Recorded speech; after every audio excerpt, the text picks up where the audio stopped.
Alpharetta. We have 6 of our 7 here with everyone except for David Chatham. And let's see, our statement of purpose. The Development Authority of Alpharetta is granted the powers and jurisdiction through the State of Georgia General Assembly and a resolution adopted by the Alpharetta City Council on September 3rd, 1996. The function of this authority is to promote the public good and general welfare, trade, commerce, industry, general tax base, and the employment opportunities available in the city of Alpharetta. So we had the original agenda, but we've got a couple of changes to it. 5B, the Tech Alpharetta Progress Update, is going to be tabled until perhaps next week. We might need to do a special session. So, Mr. Chairman, that would be at the soonest at the last week in June, following the next City Council meeting, which will be on the Monday, June 24th. We haven't secured it exactly on the City Council agenda yet, so stay tuned. But assuming that we do, it would be shortly thereafter, before June 30. So it's got to be that week, the week of June 24th. Correct. Assuming everything goes forward. So perhaps later, when we get to new business, we can just talk about what day that week might work for everyone to get together. But we're tabling that for right now, and we're also going to be tabling 6C, the intergovernmental agreement between the City of Alpharetta and the Development Authority, and the MOU for the same issue. So 6C and D will be tabled. So first on our consent agenda is the approval of the meeting, of the minutes from the meeting of March 19th. Any thoughts, comments, questions? Any motions? I make a motion to approve the minutes for the March 19th meeting. So, Mr. Chair, if I can just let you know, since this is on the consent agenda, we normally would take this under just one vote. So you can ask for comments on anything that is on the consent agenda, and if no one has any comments or concerns, we can just have one vote on all of those nice. items. I like so this you can one. read all of the items that are on the consent All right, agenda if so you'd like, and then we'll just have, you can call for one vote if that meets with Go for the your pleasure. efficiency. So we've got, then we also have the approval of the minutes from the meeting of May 7th. We've got a conflict waiver where Melissa and crew are representing both us and the city related to the lease of certain property, and the conflict waiver regarding the funding for Tech Alpharetta. So do we have any motions to approve the items on the consent agenda? I make a motion to approve all the items on the consent agenda. Second. Those in favor? 6 for 6.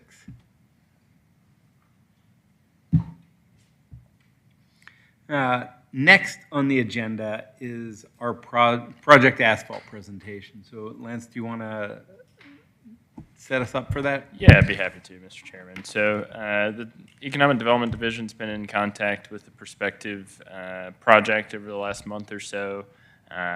The substance of the project we'll get into, have representatives virtually from the company as well as an entity that is working for them. So I'm going to turn it over to those folks from the DMA group to run through a presentation with you all. It is a little bit of a more unique bond inducement than what this authority has seen in a bit. So after consultation with the chairman, we felt like doing a presentation this month with a potential vote in July or so would make the most sense. So Blair and Brian, I'll turn it over to you all. I have the slides up there for you at that podium.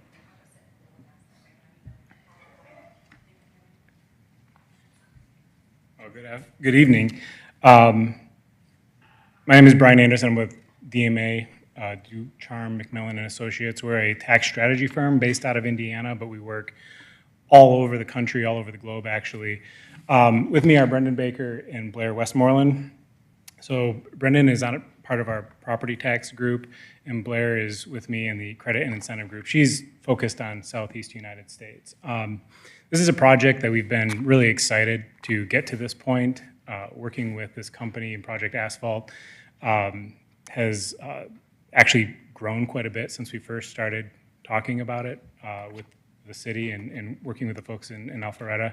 On the phone, we have a few folks from the company that I'd like them to have the opportunity to maybe introduce themselves, tell you a little bit about the company, what they do. It's a really exciting space, something that's probably very much in the headlines these days, but also part of the data center world, just probably a little bit more of an evolved form of that.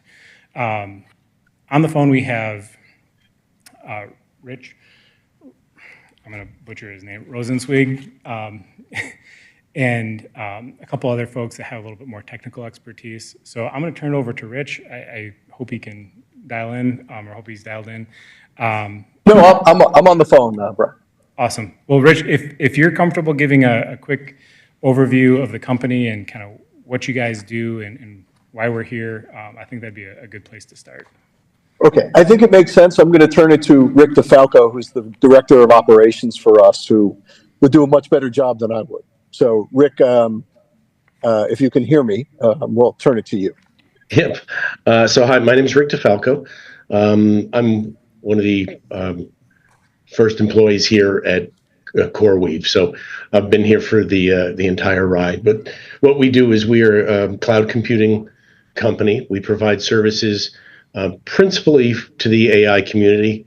We like to say that if you're using any of these services through any of the major players that you read about every day, there's a very high likelihood that you're doing it on the compute that we build and put into service. My role specifically in that is the building and the running of the data centers throughout the country and actually, expanding from there. So that's the purpose of what we're doing, and what we're looking at here again is a facility that I think would be integral to our business in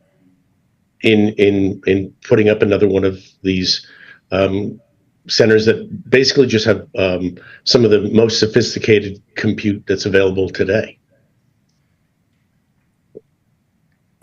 If I can just, if you can hear me, and I'm sorry because it's I don't know what you can hear and what you can't, so apologies in advance. We got you loud and clear. Okay. The one thing I would just add to Rick is this is now our third facility in Georgia. It's pretty exciting. We've gone from about 30 people to 600 in the last 12 to 18 months.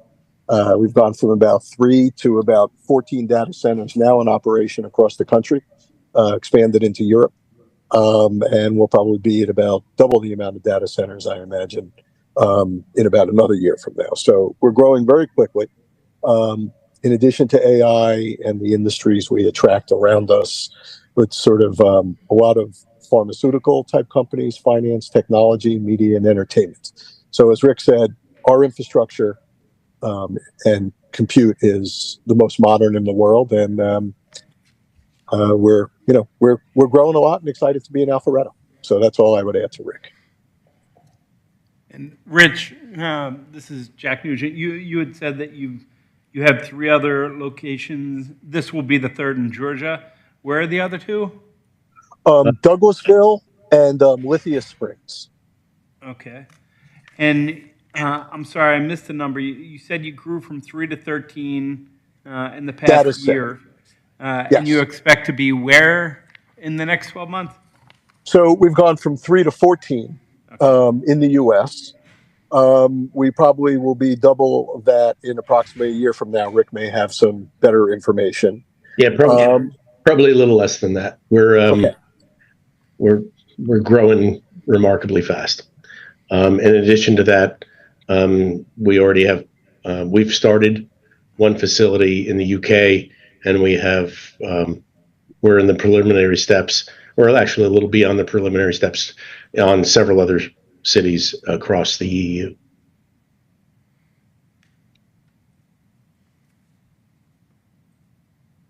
Very good. Thank you. Hi, this is John Goss. I'm also on the board. Do you have a question? And is Daryl Pearson on? Yes, I am. Good evening. Daryl, I don't know. Daryl's the director of our supply chain operation, has the thankless job of moving our equipment all over the country, and I guess soon in Europe and other places. Daryl, is there anything you want to add to this? No, I'll see where the conversation goes, but nice to meet Okay. you all. As I said, Daryl, Director of Supply Chain, can help with any of the additional questions. Hi, so I had an additional question. This is John Goss. So are you are a builder and an operator of the data centers? Yes. So the business model is basically that we construct these data centers, and it's a combination of the hardware technology and the software stack that we've created that allow us to scale on demand with the number of customers. So we can service really very small players in the industry and work with them in a very fast, quickly responsive way to scale up with them as their business grows. And we're also fortunate enough to have very committed clients at the other end of the spectrum, some of the largest players in this industry, who like the way we put these data centers together and put them into use for their purposes. So could I, maybe a follow-up question. So if I want to just replay what you said. So the way you look at AI in the industry is you service the largest players in the industry, but do you also offer these resources to local companies? So AI is, we both know, is extremely expensive from a compute perspective. We have, so the basic concept of the way we build things is it has to do with not only the hardware, which is the latest that's available today, but almost more importantly than that is the way we network the systems and the software stack that functions to help us to use these systems. So think if you had a series of computers that you could put together so that for tasks they could be viewed as either one large system that can handle the greatest of needs, or thousands of smaller systems. And it's not a matter of rewiring or doing anything physical. It's a matter of changing the way the software works. So by doing it this way, we can accommodate the largest players, but we can also accommodate the smallest of players on demand. It's worked out very well for us because we're available to everybody. It's not just the big guys. Okay, great, thank you.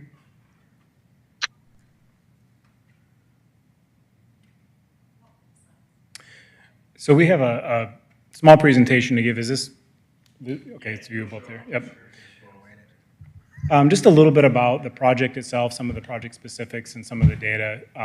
This is all information that was encompassed in the application, so shouldn't be anything earth-shattering from that standpoint, but maybe can give some good context and some of the phasing and things like that. And if there are more specifics about some of this, I think Daryl is probably able to answer some of those questions.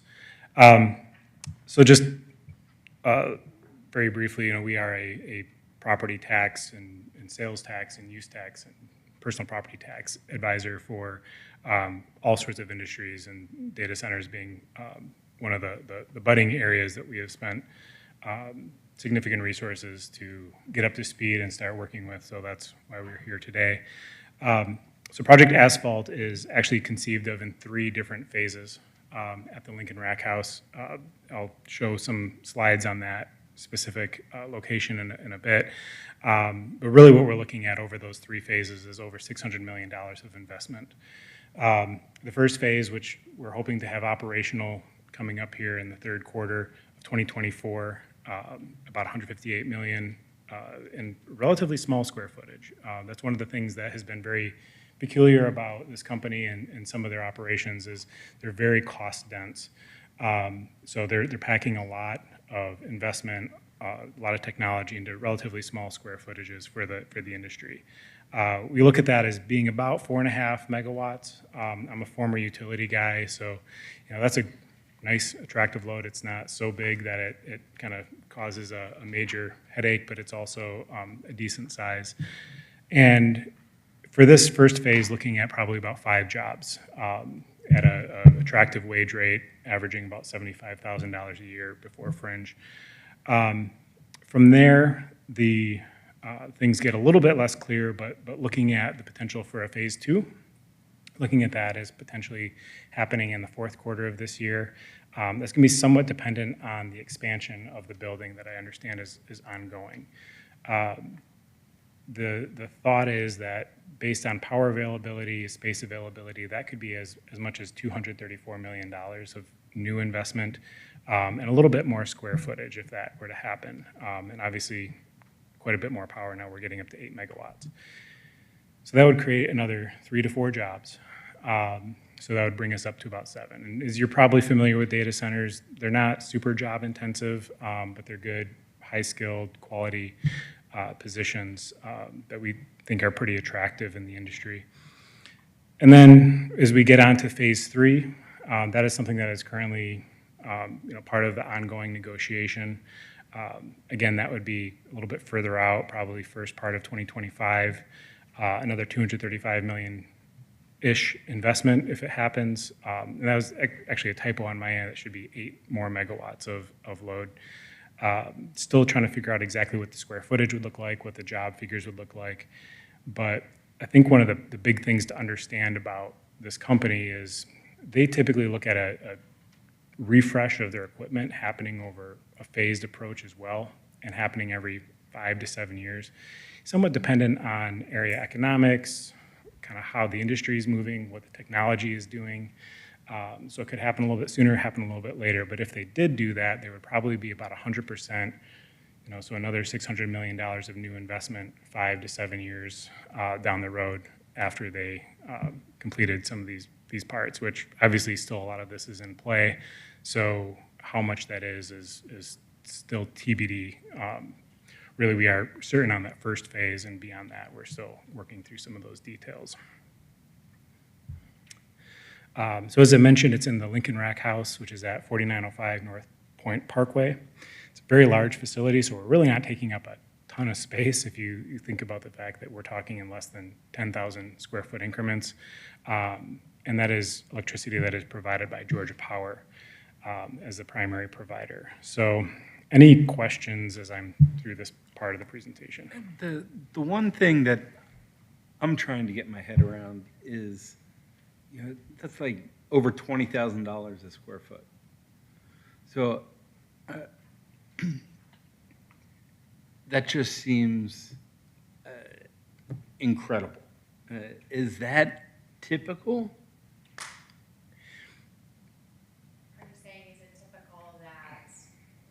Sorry, if I repeated in 20,000 per square foot, and you're asking if that is typical, correct? Yes. Yes, specific for our industry, as we are doing the GPU compute. So, right, you sort of think of your traditional CPU compute is a bit more serial. The GPU is a bit more parallelized, so it's just a bit more valuable. So it is typical, as you can sort of look in the news and see how some of the GPU providers are growing as well. Okay. Yeah, I think one of the things, and this is I think been said, but it's really different when you think about a data center that is a storage data center where you're talking about hard drives and you're just physically storing data and transmitting it out.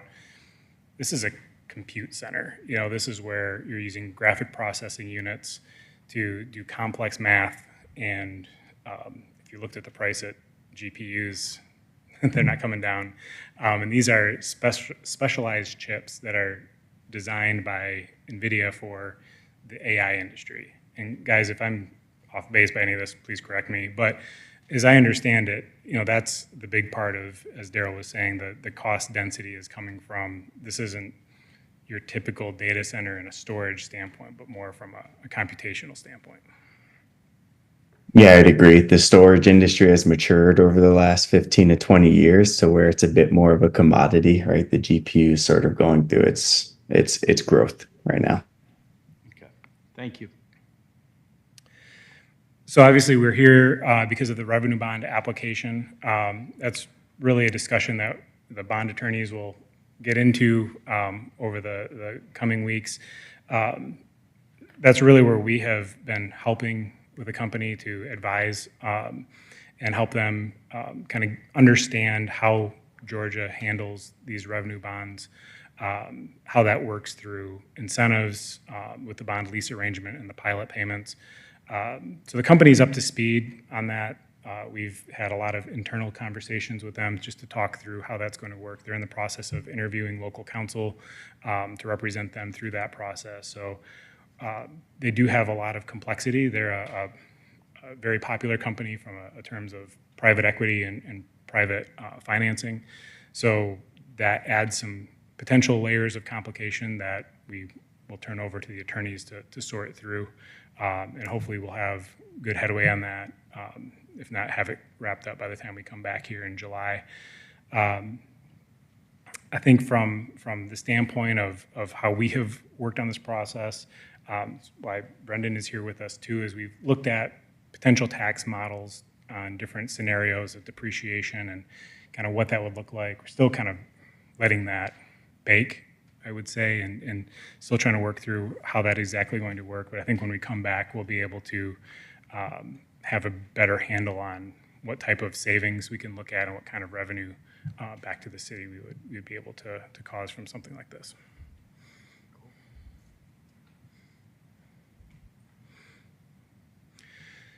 So that really wraps up what we had to talk about today. I was hoping this would be a good venue just for introduction to the company, introduction to the project.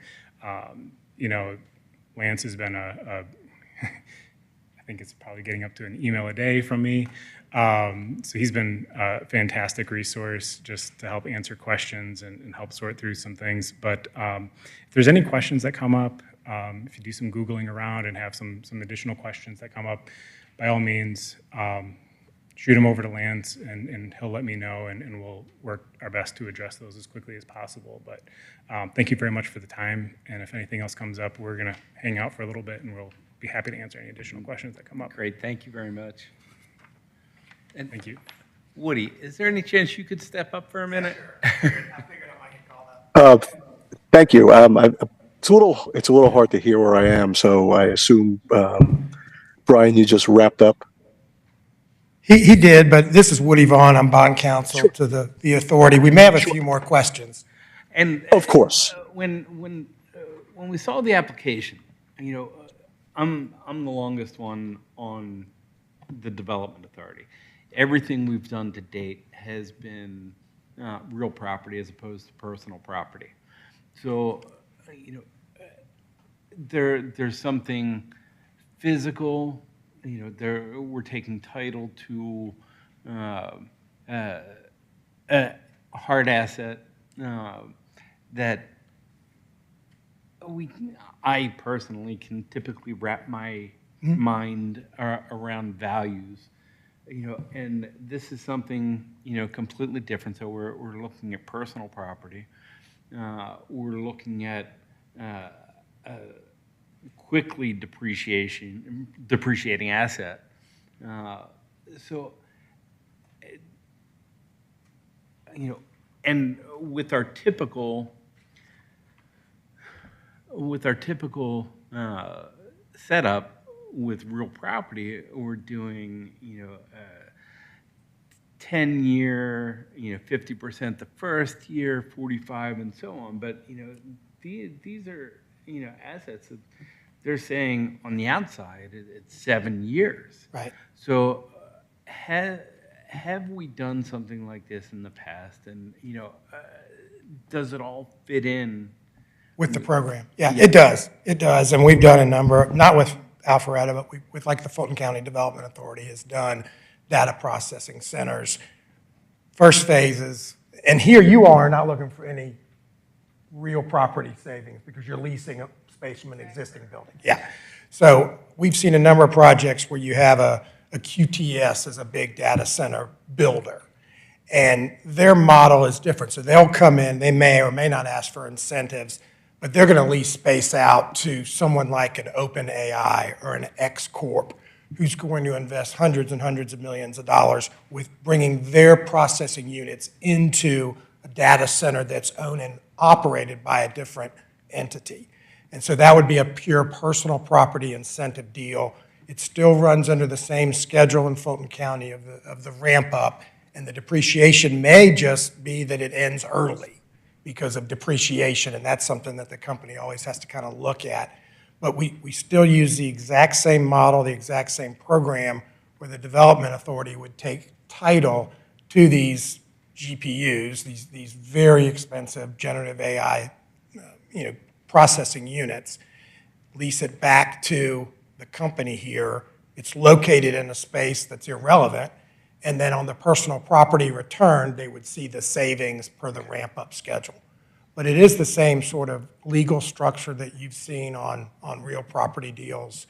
And there are a lot of times we have bifurcated on a real property deal for a company that may have a lot of personal property as well. We'll have two bonds, a real property bond and a personal property bond.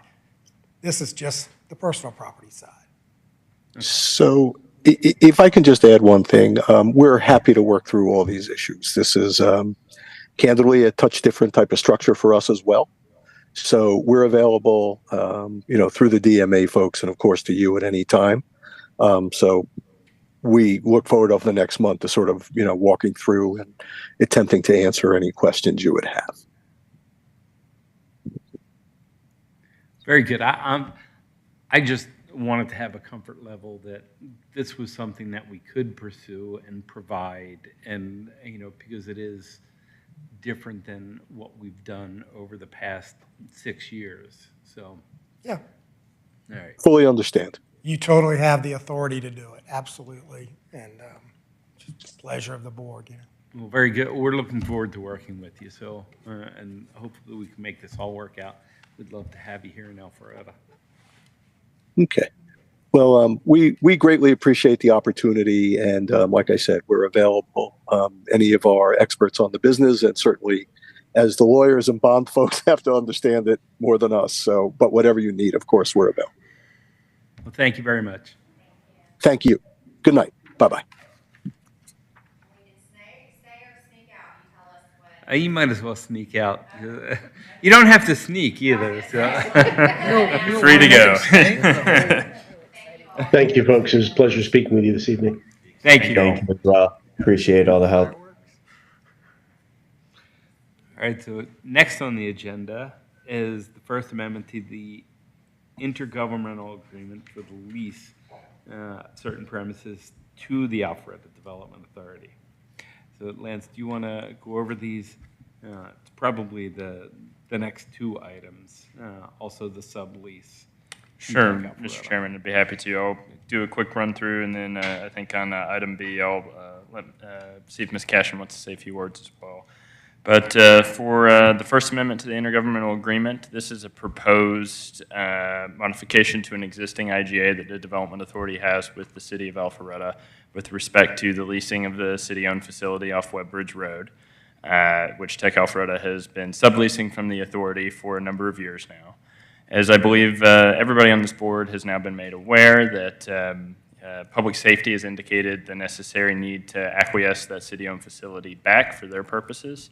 And as such, we've been working with Tech Alpharetta for over a year to look for a spot that made sense within the city and to try to make it as seamless a transition as possible.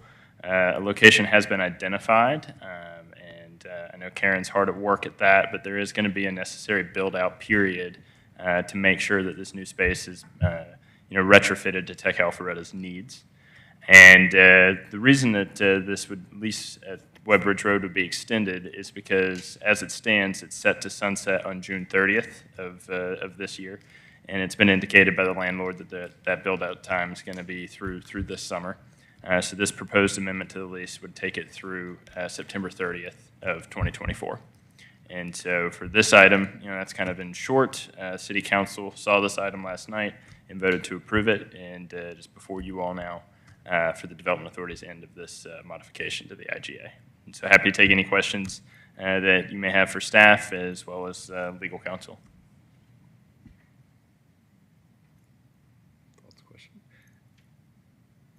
I think we're ready to make a motion.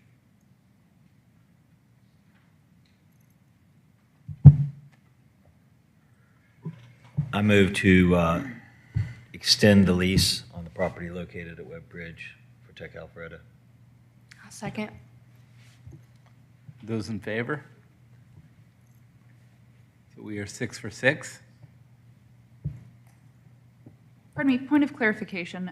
So we have 2 items on the agenda. One is the intergovernment agreement. So first, we have to agree that we are continuing to lease the property from city, so from city council. So if I could get a motion to do that first, and then the sublease that will extend their lease. Yep. So I believe his motion was specific to the IGA item that we're discussing. It was. Correct? Yes. To item 6A, the intergovernmental agreement between the city of Alpharetta and the Development Authority. Yes? Yeah, that was the intention, Yes. Yes. I think we're good.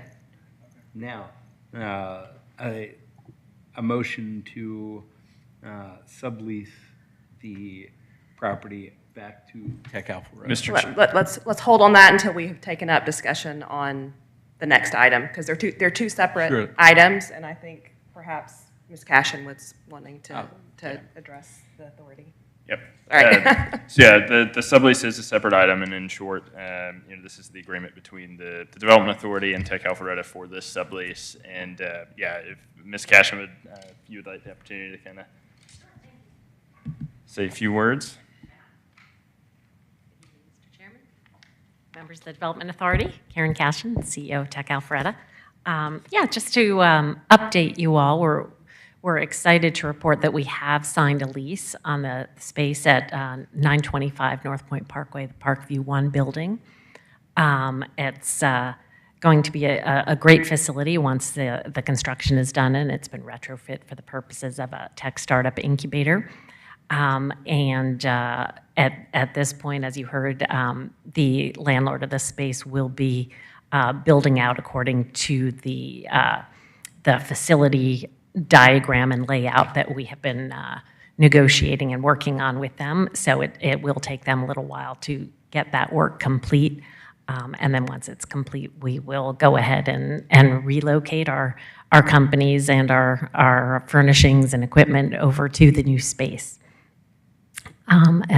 We appreciate the support you've previously shown in your willingness to cover the moving costs for this relocation and portion of the rent for our first year in the space.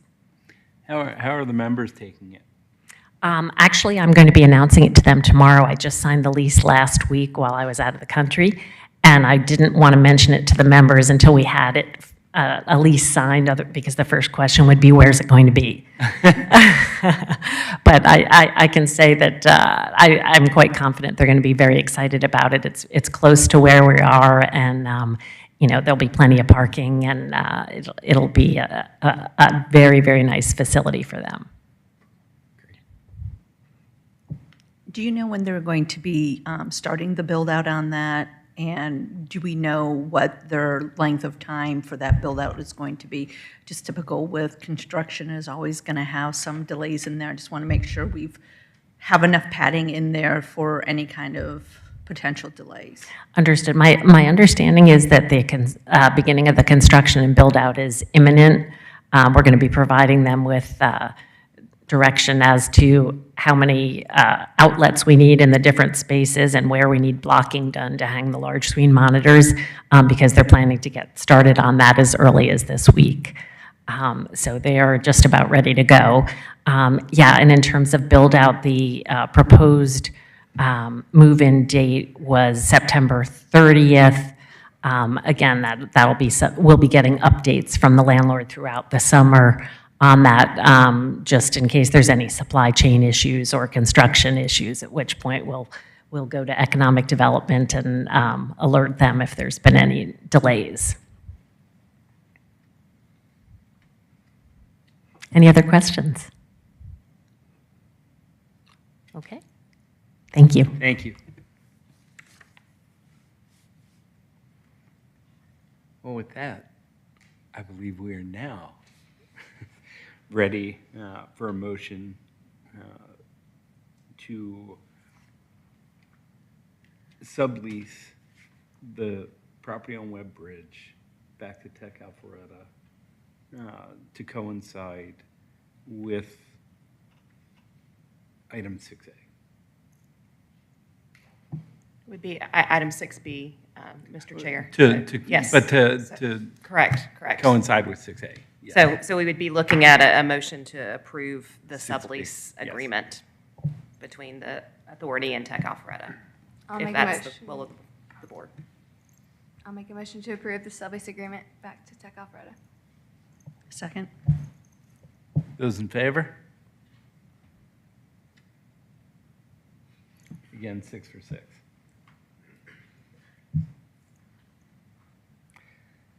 Very good.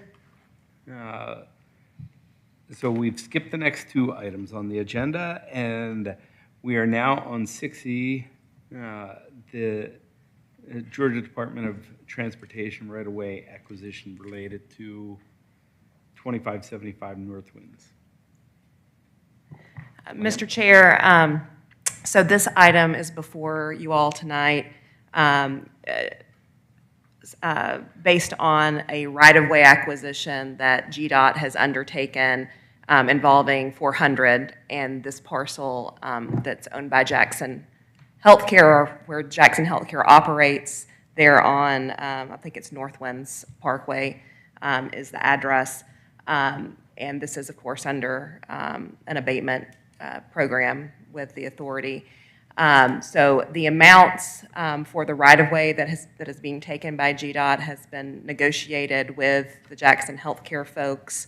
The Jackson Healthcare folks have signed off on all of the appropriate documents, and this is simply before you all tonight to get a vote of approval, since the Development Authority is the record fee owner of the property. We do need the authority's signature on these documents so that the funds can be released to Jackson Healthcare.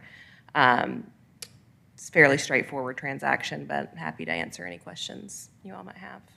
So what we're doing tonight is approving the execution of the document. Well, technically it is approval of the transfer of the right-of-way because of how the title is structured on this property. It requires the approval of both Jackson Healthcare and the Development Authority. Okay. And so this vote, Mr. Chairman, would authorize you to execute all necessary documents. So we'll need to get a notary involved at a later date, but this is to approve that if this is the authority's wish. That's correct. It's the closing documents, and then they've asked for the authority to sign a quick claim deed just to clear up the chain of title for any future title searches. It does involve two parcels as listed there on, I'm not sure if it's listed on the agenda, but it's two parcels, both on the same property. I move to allow the Georgia Department of Transportation right-of-way acquisition related to the property located 2575 North Winds Parkway, parcels number 489A and 490, and that the chairman can execute all necessary documents. Second. Perfect motion. All those in favor? 6 for 6. And let's see, we have 6F, the transfer of project ownership from the bonds issued for 100 Kimball Bridge, Series 2020. So Mr. Vaughn is going to be presenting this item before you all tonight. Thank you. And Mr. Mitnick, I'm Woody Vaughn from Holland and Knight. I haven't seen you since you joined the board, the authority board. Welcome. Glad you're joining an amazing group. It's done amazing things for the city. So this, you all in 2020 did a tax abatement transaction for an apartment complex at 100 Kimball Bridge. And now, not surprisingly, as apartments get built and leased up, usually there's someone comes in that's a big boy, and they are going to sell it to a new entity. The new company name's irrelevant, but it's GPIF AA Office Venture. And I said multifamily, but it's office. And it's really Crescent Real Estate. They're a $16 billion real estate company. They own 66 million square feet of office and about 10,000 multifamily units. And so when you have a transfer like this, there's some documents that got to be approved. So when you make your motion, I'll go ahead and script it. It's a motion to approve the transfer resolution that's been presented to the board. And the resolution authorizes the sale of the property and the execution by the chair and vice and secretary of an assignment and assumption agreement. The bonds that are currently held by the current owner will get transferred over to the new owner. They'll want new bonds, so it allows the trustee to print new bonds that the authority would sign. And then there's a memorandum of agreement on all these transactions with the Board of Tax Assessors. And there's a First Amendment to that that just tells the Board of Assessors who the new lessee is going to be that will be getting the benefit of the remaining portion of the tax abatement going forward. That's it in a nutshell. It's a pretty straightforward transfer of an asset that's in your program already. Happy to answer any questions.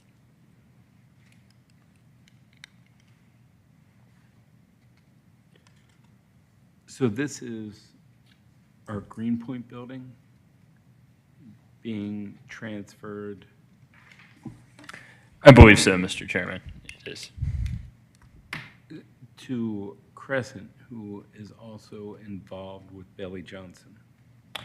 That is correct. Do we have to worry, Melissa, do we have to worry about anything related to that since it's two separate, almost adjacent properties? So I don't believe so. I haven't been asked to look at that for this evening, but I don't believe that. I mean, as far as what you've got before you tonight, as Woody has said here, it's just a change in ownership that happens fairly routinely, and there's not, the authority's not empowered to prevent a transfer of property in this way. Yeah, Mr. Chairman, I do not believe there would be any kind of conflict. To my understanding of how this would work, it would be they're close and adjacent, but separate. So. Okay. And we see real estate companies, like if a big master developer comes in, he's developing an entire site, but he's going to have a special purpose entity called the multifamily owner. He's going to have his, retail owner. He's going to have his office owner, and those assets may trade separately. And the fact that an affiliate is buying two of them, it's not a big deal. It's not relevant for this particular transaction, unless you all have a problem with them as an owner. And then that would be a different consideration, not a legal consideration. Very good. Any other thoughts, questions, comments before we make a motion? Would someone like to make a motion?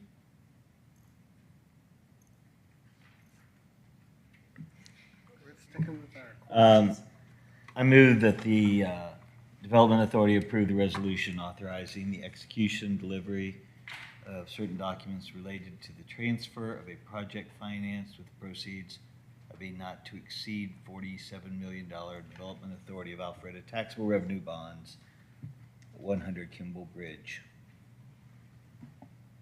project. Second. Those in favor? We go 6 for 6. Thank you. And Kate Haygood is here from Alston and Bird. She represents the buyer. So Luckily, she didn't have to come up here, so that's good. Thank you all, as always. And our final item on the agenda is the partner update from the City of Alpharetta Economic Development. Yeah, I'm going to let Ms. Christian do these announcements for you all tonight. All right, so I promised Lance that I'd keep this shorter than last month's. So we've got a number of things that have been going on. Director Kathy Cook is currently at the Bio International Conference in San Diego as part of the state delegation in an effort to recruit some life science companies. So we're hoping to get some good news out of that. We've got some interest in some non-life science research and development projects, including a machinery manufacturing company that would look to both occupy research and development and light industrial in the area. They are in their early stages and are an international company looking to locate their U.S. headquarters, so we've been in touch with them. We've got ongoing retention visits. We will accompany Mayor Gilvin to tour Data Oceans this month. That is a software company that is based in the Georgia 400 Center, focused around communication management software. Downtown business leaders' efforts are still ongoing, and we do hope to have someone from the chamber at a future meeting. We were worried this month's agenda was going to be a little dense to add that in, but we do plan to have someone come forward in the future. We will have a meeting tomorrow. We have our meetings the first Wednesday of every month, open to all downtown business leaders. And we currently have a survey out that has been just asking some general questions of business owners and managers, like what are the biggest challenges they face, suggestions they have for events or improvement for branding of downtown. The most consistent feedback we have received has been concerns about parking, which we're well aware of, and concerns about the ongoing GDOT construction. Unfortunately, that is out of our hands, but we hope to give them an update soon about what that expected timeline is. Speaking of parking, the city has a parking RFP out and has been going through the process of assessing different proposals. So this is to get like an initial idea of what potential options we do have for downtown. And once that RFP has been brought before council, we hope to give an update here so that you know how that'll affect downtown businesses. South Main, so there's been all that construction on South Main, and there's also been an LCI study that was held to assess what could be done to improve the area. And one of the things that came out of that was a suggestion for more vibrant branding around the area and ways that it could be improved with arts and signage and monuments. So right now we're in the process of working on creating some branding for South Main, and then eventually there will be some sort of monument, whether it be replacing the clock tower, as I think Kathy mentioned, or in a different part of South Main, but to really kind of draw your eye and give a sense of place there. And then last but not least, this last Saturday, we had the opening of the almost mile-long new section of the Alpha Loop. This is the $15.2 million section. So we were joined by True North 400, the Community Improvement District, and the city and the Alpha Loop Foundation. And the Alpha Loop Foundation also held a large event afterwards that was sponsored by the Alpharetta Convention Visitors Bureau. So I'll first open up for questions, but then during our discussion period, maybe one of our Alpha Loop representatives can give some more details there. Okay. Any questions about anything covered in the economic development update? I do have one question, and this is just, kind of incorporating what we got out of the 10-year economic development plan, where they had addressed, we have to look at all of the uses in the city, and if they're placed in the best locations possible, because we need those uses, but, considering those types of things. As we look at the South Main LCI, is there any possibility that we could work with Fulton County on the bus storage facility? Is that something that, I think this question is best served by city administration. James, I don't know. And I mean, like, this is just, obviously. Yeah, no, it's a question that has come up several times over the years during my tenure here, 24 years I've been here. You're dealing with a couple of things. One is that location is fairly centrally located from a logistics standpoint. It is a large piece of land, which is definitely hard to find in North Fulton. And it also has a central fueling facility on the site that Fulton County operates, Fulton County Schools operates. But there's shared usage by the school system, the county, the city of Alpharetta, city of Roswell. Yeah, I think that's it now. We had one other group, but they're out of it now. So there's a lot happening on that site. I'm not going to say that it's not possible, right? Anything's possible if you have enough money and enough land. Land is tough and money is tight. So I don't think it's something that's going to happen anytime in the near future. But it has been something that has come up on several occasions, and we see how far that's moved. I'm just thinking with, what Charlotte had described as one of the potential companies doing light manufacturing and research and development. That area is kind of our best area in the city where, that can be handled. But it was just a thought. So, all right, well, thank you. Great. So move on to discussion. We can move to the discussion. Yeah, if in the discussion period, in addition to an update on the Alpha Loop Foundation, we can also discuss potential special call meeting dates following potential council vote pertaining to the Tech Alpharetta subsidy. So, sure.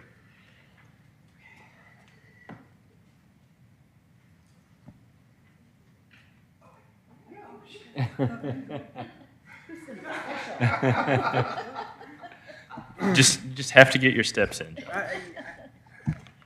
Okay, so maybe to add a little bit to what Charlotte talked about from an Alpha Loop Foundation perspective. Oh, so I'm John Goss, president of the Alpha Loop Foundation.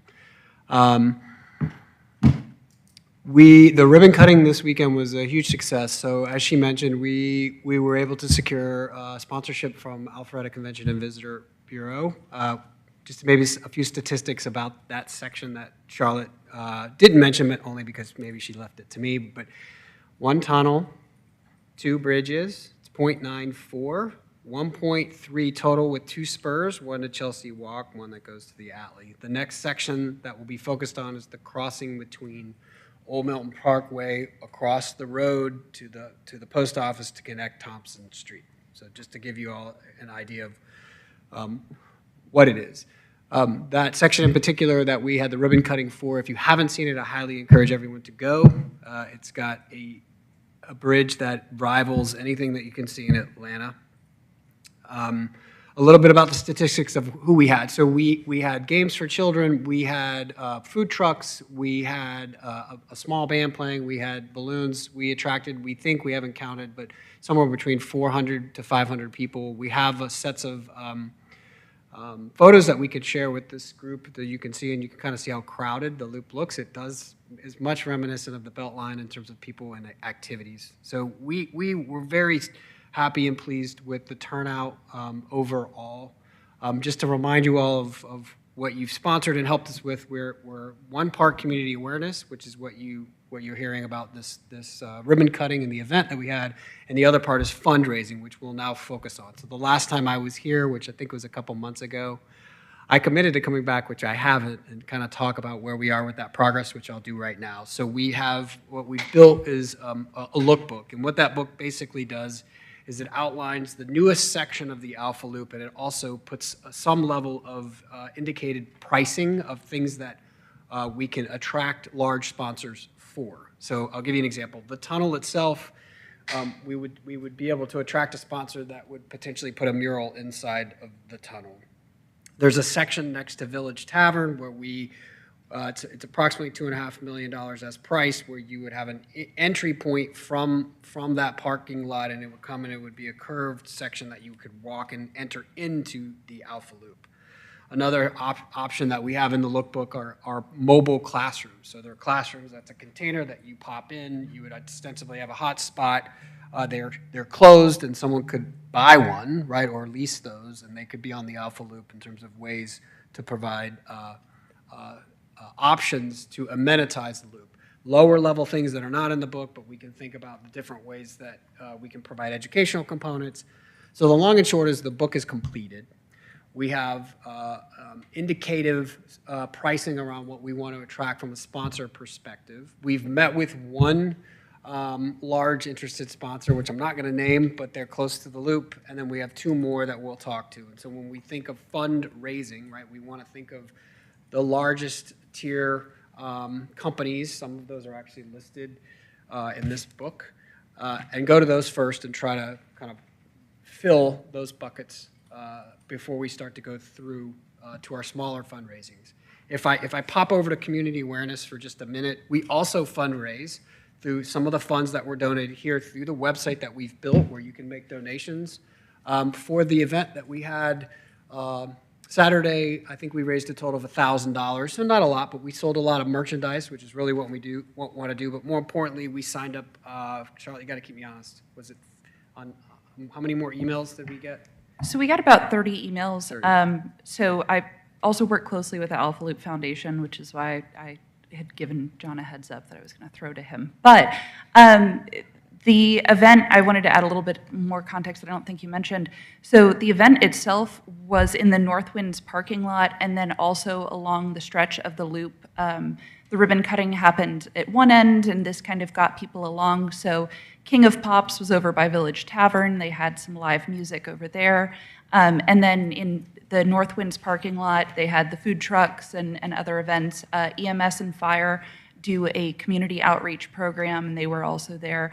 But the Alpha Loop Foundation has also been working closely with some of those property owners, including the manager of Northwinds, which is a good step in terms of building that community awareness. And she actually let me know, the manager of Northwinds, that they are going to do a tenant newsletter entirely focused around the Alpha Loop and that new section and awareness raising, which is great for us. But the existing list, we've been, they've had farmers markets, attending once a month, and the sip and strolls, which you can mention, but the collecting names through there and through the website, we now have a newsletter list of about 200 people that have signed up to get regular updates. But one of the things that struck me the most that we see at the farmers market, and that I saw a lot on Saturday, is that we get people who have no idea what the Alpha Loop is. And they've said, I kind of stumbled upon this, or I saw an ad for this event, but I don't know what this trail is. How does this connect to other things? So they walked away with the first concept of what the connectivity and purpose is. Yep. I think maybe I'll just leave you all with the strategic plan for this year is to start the fundraising campaign. The goal is $5 million. Of that $5 million, we have agreements with the city to match up to $2 million. We don't know how long it'll take to basically raise the $5 million. But the other piece of it is what Charlotte mentioned is community awareness and what that looks like. So that's driving people to our Instagram page. It's dropping into the existing channels around Alpharetta in terms of how they understand and get information. So it's partnering with the chamber. We actually had a sip and stroll last month where we partnered with the chamber for a women's walk, which is our sip and strolls are the third Wednesday of every month. We meet at Chiringa. We walk you down the loop. We'll start to take people on the new part. You can run or you can walk, and then you come back and you you sit around and we have alcoholic or non-alcoholic drinks for folks. But strategically, it's which pieces do we participate every year community-wise that get the most bang for our buck as we build the community awareness, primarily through what Charlotte mentioned, which is a newsletter that'll be monthly, email addresses, we know that, our actual Instagram pages or any of the social media where we drop into the other channels. And then obviously that fuels everything from a fundraising campaign for our corporate sponsors. So, yep. John, here's a little fact that you may get a kick out of. So we did some social media promotion through the city for this, linked it back to the Alpha Loop Foundation's website. That, you know, a single post, we had a reach of over 208,000, an engagement of a little over 10,500. We typically don't see that kind of activity outside of, you know, ice storms. So, you know, hopefully, you know, got a lot of attention, and that was just Facebook. It exploded on Reddit. You know, yeah, I know. No, Reddit is, there's a pretty decent Reddit following here. Nextdoor did pretty well, but nothing matched what we saw on Facebook. It was nuts. Happy to answer any questions. When is it anticipated to connect this new part of the loop to the other part of the loop? You know, Thompson Street side and downtown? I don't have an answer. Do you? Do you have yeah, so right now, I don't have a construction schedule for that. Some of the design work is underway, but it hasn't been bid yet, and we don't have a construction schedule, so can't really speak to it yet. Good question. So for now, you just have to dodge Old Milton. For now, you have to come to our sip and strolls, and we show you exactly how to get there. We had a ladies' night for the Alpharetta Rotary Club this past weekend, actually right after the ribbon cutting. And even though everybody in Rotary is supposed to know everything about that's going on in the city, there was still a good amount of the ladies who did not know. So we have actually are coordinating a ladies' Rotary walk that we're going to be doing. So we'll participate in advertising that as far as putting that on your website and taking pictures and that kind of stuff. Awesome. So hopefully We're happy to bump help in that any up. way. Because one thing we do is we give you a little bit of the behind the scenes. So we had a walking tour last month where we actually talk about the history of the initial section, and then we're going to do that for the new section as well to make it more interesting. So we do some of that on the sip and strolls, but we can coordinate or curate however you like. Okay, we'll get in touch with you on a date. Very good. And I guess the final item to discuss. So the city's fiscal year ends June 30th. So in order for us to move forward, assuming that City Council approves the intergovernmental agreement for Tech Alpharetta and the MOU, we'd have to take care of that between when they approve it, which would be this coming Monday, assuming they do. Mr. Chairman, so the council date in question that this could possibly be going before is Monday, June 24th. Okay. Yep. So June 24th, so we'd have to get it done that week. Yes. 25th. The 25th. So, because Mr. Chairman, I believe you had indicated to me you had some travel later that same week as well. So if, to pull the availability of you all, Tuesday, June 25th, we've been working with deadlines with our finance team and such to try to meet that June 30th deadline to try to prevent any kind of a lapse if it moves forward. So. And staff I don't know if y'all have looked at availability of space for the 25th. So council chambers are not available for the evening of the 24th, 25th, or 27th. They are available Wednesday, the 26th. That is two of our members are on the Alpharetta Foundation, and they have a sip and stroll that day. So there is that, but we could maybe work around that, or they could miss that one. But we could also potentially hold this in another room if we need to, and try to live stream from there. as Yeah, well. I mean, the city's policy, and one that I do think is a good one, is by and large, we try to meet in the council chambers. It's cleaner and it's a centralized spot for the public to access as well. But I think in this special circumstance, working with you all, we could get that arranged to a different room in City Hall. Yeah, I mean, it just has to be noticed and advertised properly, and, I think y'all used to meet probably in the community room, and so I would expect we could make it happen, but James would be the guy for that. We can find an appropriate space. I'm not concerned about that. I was just going to say. In terms of advertising though properly, if it happens on the 24th, would we be able to advertise it? Well, we would go ahead and proactively Okay, all set right. up, staff will handle making sure that meets the statutory deadlines and whatnot, assuming that council does what we believe will happen on that date, and if for some reason that did not come to pass, it could be canceled if y'all have no other business to come before you on the 25th, So- but it's all hypothetical at this point. If the council meeting is on the 24th, if that were initiated, then you have the option of the Tuesday, the 25th, Wednesday, the 26th, Thursday, the 27th, or Friday, the 28th. I personally am gone the Thursday and Friday. What time is the city? Well, no, what time's your sip and stroll? Right, it's, Well, understand. Hey, I know it's not, it's not a major item, but if we can just have microphones on while y'all are discussing, just because it won't pick up for open meetings Right. purposes. And, the thing to remember, this would be a special called meeting, right? Because it's a different date and a different time. So it could be any time. Yeah.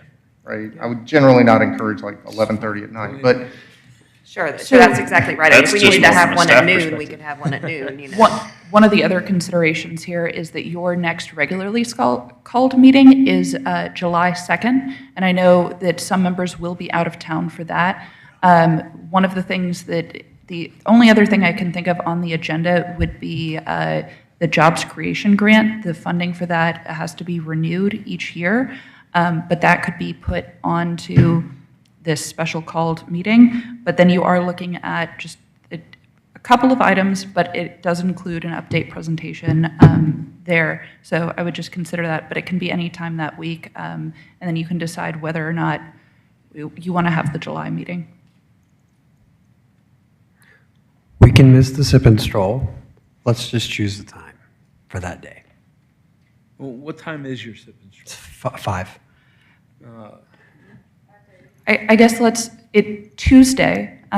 It's Tuesday. Does the Tuesday 25th. evening work, the 25th? Yes. Can we do it at 4:30 so you can still make your sip and stroll? This would not be the same day as the sip and stroll. Tuesday would be, the sip and stroll will be Wednesday. So if we did it on Tuesday, you could do it at any time. We would just need to meet in another room. I'm good on the 25th. Shoot for 5 o'clock, or will you make it up here in time? Yeah. Okay, 5 o'clock. All right, well, very good. Okay, so 5 p.m. on Tuesday, the 25th? Yes. Great. All right, with that, I believe we've covered everything, and we would then be adjourned. So thank you, everybody. And for the few of you